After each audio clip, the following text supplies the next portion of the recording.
Suspended Nita ચૌધરીને Gujarat એટીએસે ઝડપી પાડી છે। સુરેન્દ્રનગરના લીંબડી પાસેના ગામમાં તે રોકાઈ હતી, જ્યારે નીતા ચૌધરી આરોપી બુટલેગરના સગાના ઘરે રોકાઈ હતી।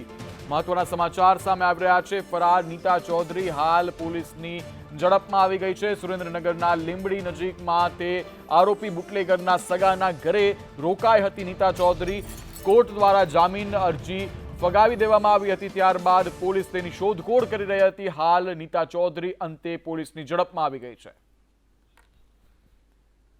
તો બુટલેગર સાથે નીતા ચૌધરીની સંડોવણી હતી। સીઆઈડીમાં તે ફરજ બજાવતી હતી, પોલીસ કર્મી છે નીતા ચૌધરી। ત્યારે કચ્છનો આ સિલસિલો હતો જેમાં નીતા ચૌધરી દ્વારા બુટલેગરને મદદ કરવામાં આવી હતી, તેમાં તેની સંડોવણી હતી। ત્યારબાદ કોર્ટ દ્વારા તેની અરજી ફગાવતા નીતા ચૌધરીને જેલમાં મોકલવાની જગ્યાએ નીતા ચૌધરી ફરાર થઈ ગઈ હતી। નીતા ચૌધરીને ફરાર થતા અનેક સવાલો ઉઠ્યા હતા કે શું તંત્રમાં આમાં કોઈ મિલીભગત છે, શું અધિકારીઓએ આમાં કોઈ રહેમ નજર દાખવી છે? આ અનેક સવાલો ઉઠ્યા હતા। ત્યારે હાલ અંતે સસ્પેન્ડેડ નીતા ચૌધરી ઝડપાઈ આવી છે સુરેન્દ્રનગરના લીંબડી ગામ પાસેથી।